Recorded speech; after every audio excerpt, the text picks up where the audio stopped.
Magandang araw mga kaibigan.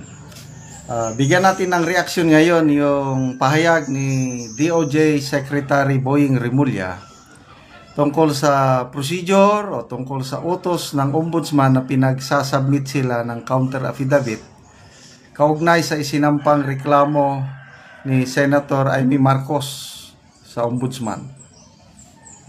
Yung di umano'y alleged illegal arrest ni Pangulong Rodrigo Roa Duterte.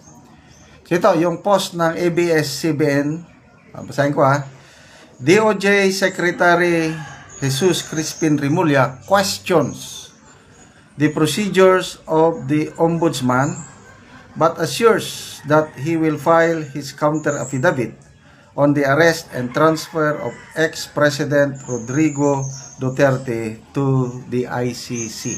So, pakinggan natin ang kanyang statement Kine-question niya yung procedure. Back to you, Secretary. Paano yung procedure naman, yung pag-aresto nila kay Tatay Digong? Clear talaga yung procedure ng ombudsman. Hindi clear. Anyway, still answer it. Parang hindi malinaw ang procedure kasi dati, pero fact-finding yan, may rules na publish yan. Pero ngayon, parang hindi na tumaas ang fact-finding. Basta dire-diretso kagad sa akin. Hindi lang clear talaga yung procedure ng Hindi clear. Anyway, still answer it. Parang hindi malinaw ang procedure kasi dati, pero fact-finding yan, may rules na publish yan. Pero ngayon, parang hindi na tumaas ang fact-finding. Basta dire-diretso kagad sa akin. Hindi lang clear talaga yung procedure ng ombudsman. Anyway, still answer it. Parang hindi malinaw ang procedure kasi dati, pero fact-finding yan, may rules na publish yan. Pero ngayon, parang hindi na tumaas ang fact-finding. Basta dire-diretso kagad sa akin. Okay, so hindi daw malinaw yung procedure ng ombudsman. Dati-dati daw merong fact-finding. Bakit ngayon diretso pinagsasubmit na sila ng counter affidavit? Okay?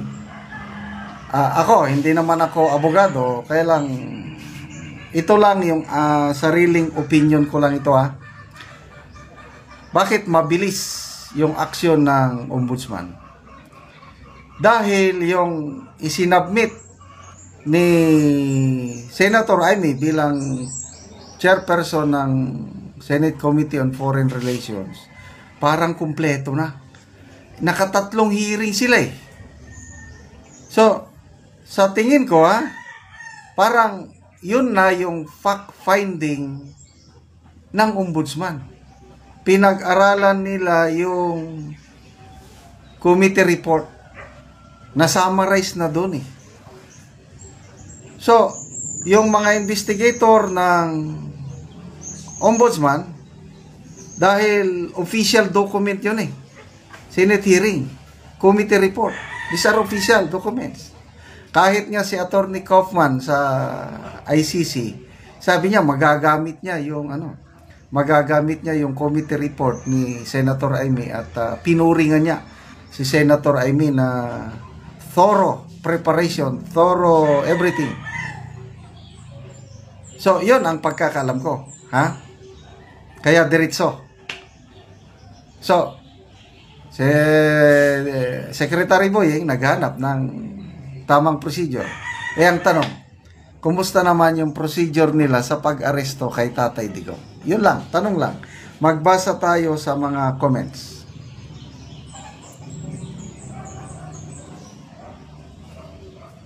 Ramon Eugenio.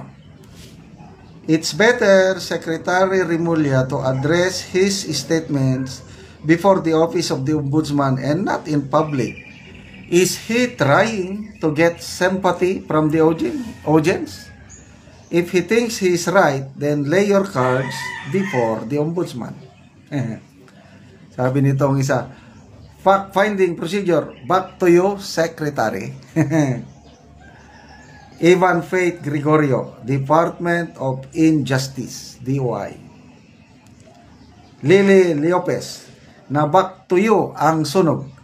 Now you're complaining about due process. Cele Galorio, Department of Injustice. Alan McGinn, Department of Justice is a judicial court according to his own Rome Statute. He is the new court.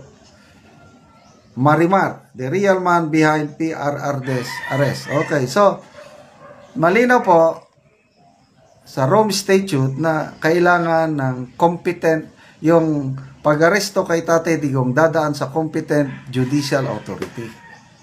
Nang pagkaintindi ng karamihan, yung korte, judge, idadaan sa judge. According to Secretary Boying, sila na daw, DOJ, sila yung competent judicial authority. Paano naging judicial authority ang Department of Justice? Di ba under sila ng executive branch? Correct me if I'm wrong. So kung judicial competent authority, dapat under ng judiciary. Supreme Court, pababa, Court of Appeals, Regional Trial Court, Municipal Trial Court, yan yung mga alam kong competent judicial authority na dapat idinaan doon si Tatay Digong para ma-review ng judge na yung warrant of arrest talagang tunay. Hindi dumaan dahil nandyan naman si DOJ Secretary Remulla, siya na yung competent judicial authority. Kaya back to you, Secretary. Philip Gabriel Ona, due process ba kamo? Back to you guys. Judge C. Asire, now you need fact-finding, pero yung pag-aresto nyo kay FPRRD ay nawala mang fact-finding, basta-basta na lang. Cecil Borromeo, ba't sa DOJ dinaan? Ikaw ang in charge sa DOJ. Pet Datur, hehehe, sabay, hindi clear. Yung kay Digong lang daw ang clear. Arek Maniwan, so now you are questioning the procedures. Karma hits back fast. Manuela Dorado, now you know ang mga procedures. Karma is real. Back to you, sir. Berge Intes, lay your hands to the ombudsman, not in public. Jesse Cruz, inapura po kasi ng ombudsman dahil malapit na mag-retire. Anyway, basta abangan natin ito. Saludo tayo sa ombudsman na inaksyonan kaagad. Kung magre-retire na siya by August, I don't know kung anong mangyari sa kasong ito. Basta at least gumugulong na yung